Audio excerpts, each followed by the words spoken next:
I need to tell y'all something real quick, okay? I need to tell you a really quick story, and I want us to be able to have this dialogue to talk about this, to really dive in. I am washed. Usually, you will find me with a cup of tea or a cup of coffee when I am doing these videos because I like to sit down, get all cozy, get in my feelings, talk to y'all in the same ways that I would my BFFs. But last night, I decided I wanted to pop out outside. I decided I was that girl. If you see me in lipstick, just understand that I am feeling myself to the umpteenth degree, okay? I'm giving off nothing but love, light, and laughter, okay? I'm here for nothing but a good time. I was born on a Friday. During happy hour, I am meant to be a part of a good time. I went to a museum event. They had a DJ. It was amazing. I had fun, but again, I saw things. And because of that, I stayed longer than I probably should have. After that, we went and we got some vittles, as my father would call them, got some food, some rations, much needed. But when I came back, I felt very much like Cinderella trying to beat the clock. And now, this morning, I couldn't even do coffee to my body. I needed water. Water is all you'll see me drinking during this video because I need to rehydrate for the next 48 to 72 hours because I woke up washed. What does that have to do with today's video? Absolutely nothing. Hey y'all, my name is Shannon Ray. I am a transition coach and faith-based content creator. As a transition coach, I walk with people through some of the biggest changes and challenges that life has to offer. I'm here to walk with you to find the right tools and resources to make those transitions feel like triumphs. If you'd like to know more about that, be sure to visit HeyShannonRay.com or visit the link down below to schedule your free session, and I'll be happy to chat with you. Let's get into what I want to talk about today. There is this video that's going around TikTok that is a woman asking the question to other women, did they regret not having children? She's at a point where she's trying to decide whether or not her life would be severely lacking if she didn't invite children into it. It struck me, and maybe not necessarily for the reasons you may think. What really struck me was the question that I had, whose dream was she trying to fulfill? I was forced with the reality a few years ago that my life was going to go on a different trajectory than what I had thought, that the choices that I was making going forward needed to reflect the life that was built off of my dreams and my purpose as opposed to society, my parents, or anything like that. My parents never pressured me on what to study in school. My parents never pressured me about what type of job to have. But I will say I was prepared for the things that they experienced. And my parents simply did not experience getting to this age and being single, getting to this age and having to make the decisions that I have to make because it wasn't their life. I find myself with an incredible amount of grace for my parents because they did such a really, really good job in raising us, in giving us better than what they had. They wanted better than what they experienced. They continued to show up for themselves, which in turn made them continuously better parents for my brother and I. What it taught me though was the biggest lesson that has shaped my life going forward was that there is not an end to growth except for death. I want to talk to you everyone today about not what happens when life doesn't turn out the way that you thought it would, but how to build a new dream despite that. When my life fell apart in 2021, I had to understand that I was going to have to rebuild my life. I began to undertake the biggest transition that I ever gone through. And what it started with was a thought, a vision. Who do I want to be? And as I was asking myself who I wanted to be, I asked myself why. I'm a servant at heart. So there are things that I wanted to be. I wanted to be a good Christian.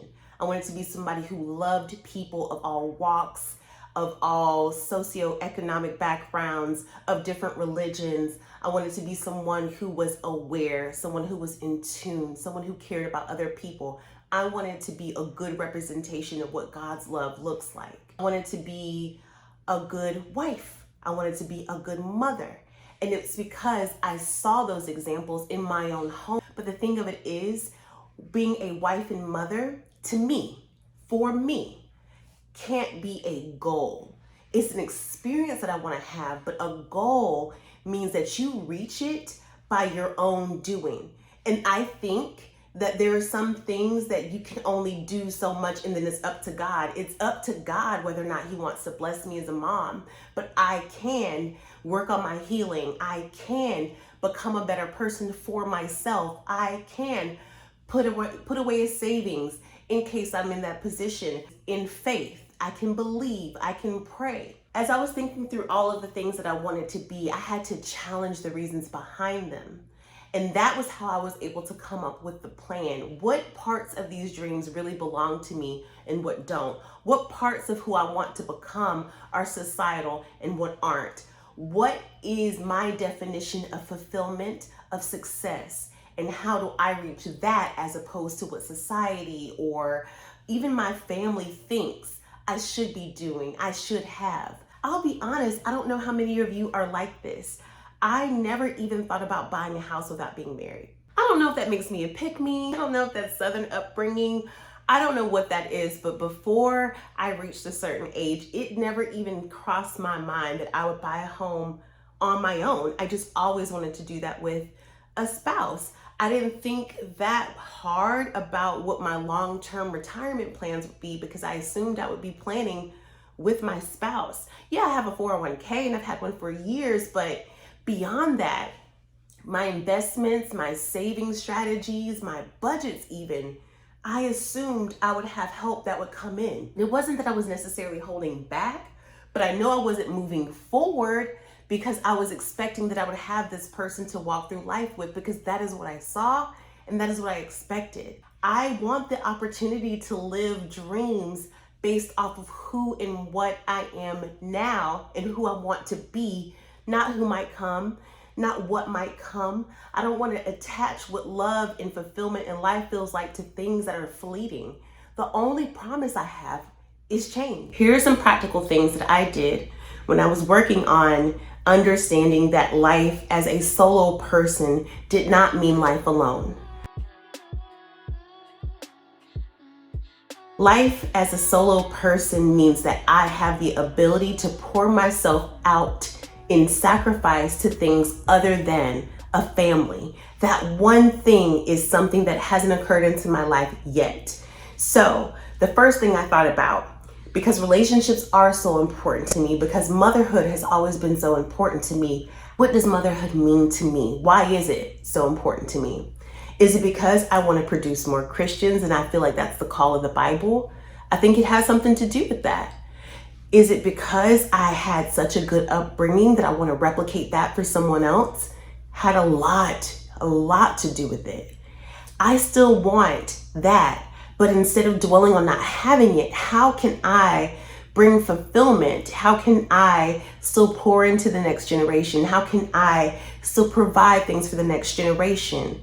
Obviously, I can still serve. I can still live in motherhood in other ways. I'm an aunt. I'm a mentor. I sponsor children. I have other ways that I can do that. I can serve on ministry. I can look at motherhood from a different perspective. I understand that it's not the same. I don't understand the depths of how different it is because I'm not that. But because I am single, I'm able to pour out myself in ways that maybe a mother can't. A mother who has children can't. So that's one way I started looking at that. I created a strategy. How do I mother without being a mother? Number 2, I thought about family planning. Is it time for me to look at harvesting my eggs? Is it time for me to think through surrogacy? Would I be okay being a single parent? Do I feel like I'm giving a full life to them? For me personally, and I'm not judging anybody who does it differently, I don't want to have a child without a father present in the home. I want to be married and to create that family together. It doesn't ensure that we will always be. It doesn't mean that something can't happen between that nuclear family, but it is what I strive for. Those are the things that I'm thinking about. And instead of walking through things with the fear of not getting what you want, I would rather take the fear out by exploring them and exploring my emotions around them and embracing life as it is. You can't control everything. You just can't. But you can call peace into your life by at least being willing to be open to the possibility of what God wants to bring to you. and pouring into your relationships that you have now. If your parents are still here, go on vacation with them. Spend time with them. If you have siblings, spend time with them. If you have cousins, aunts, uncles that you're close to, spend time with them. That is still a family, even if you don't have a spouse or children or whatever. And if you don't have any of those things, if you have access to children in your life and you want to pour into them in a healthy way, put yourself in the position to be able to do so.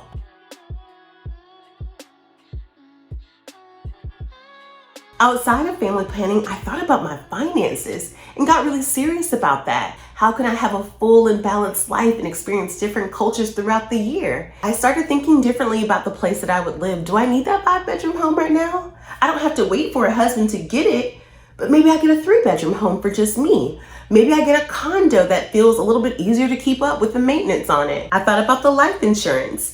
How can I make sure that I'm building something that leads to wealth? Because even if I don't have children, there are still generations that are coming behind me. And when I leave, my legacy is still going to be about paying it forward. My legacy is still going to be about love. And so as I'm building up this wealth for myself, as I'm building up these opportunities for myself, not only am I going to enjoy it and indulge in some of it, but I do want to leave something behind for the people who matter to me. Life insurance, savings, investments, businesses, those homes, land, whatever it is that I decide to acquire, I don't have to wait for permission of a spouse. I don't have to wait for the security of a spouse to make it happen.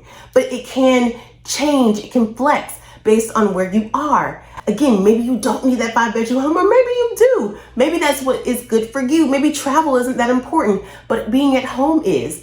Whatever that looks like based on your desires and not what it looks like for the outside world, pursue that dream and put a really tangible, sensible, strategic plan in place.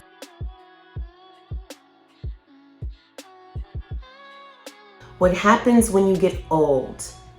I feel like that's the question for some reason that is covered in so much fear. It's who's going to take care of you.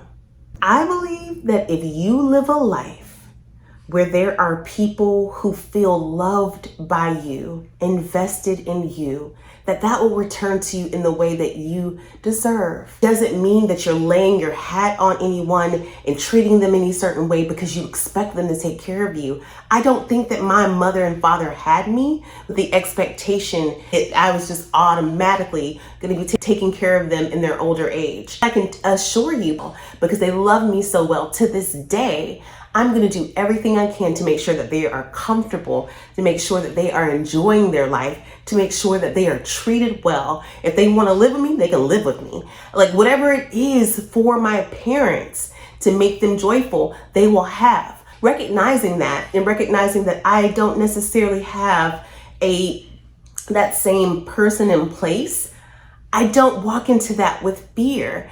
I'm going to put myself in a position as I'm thinking through finances, as I'm thinking through life stages. I believe that I'm going to have friends forever. I believe that I'm going to have people who love me forever. God is thoughtful and strategic in that. If that means living in like a senior living facility with all my cute little Golden Girl crew, then that's what it is. But I'm putting plans in place so that I am always taken care of, even if that means by the kindness of strangers, even if that means in facilities that are vetted and take care of you. Because I believe that the seed that you sow will return to you. The seed that is sown takes care of you. Fear comes in the unknown.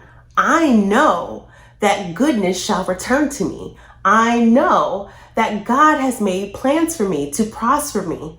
Why worry about the future? You haven't even gotten through today yet. Put your plan in place, work your plan, and trust God. And I know that seems flippant. I know that seems easier to say. Maybe the thought is, oh, maybe she's too young to really grapple with that, but I'm not.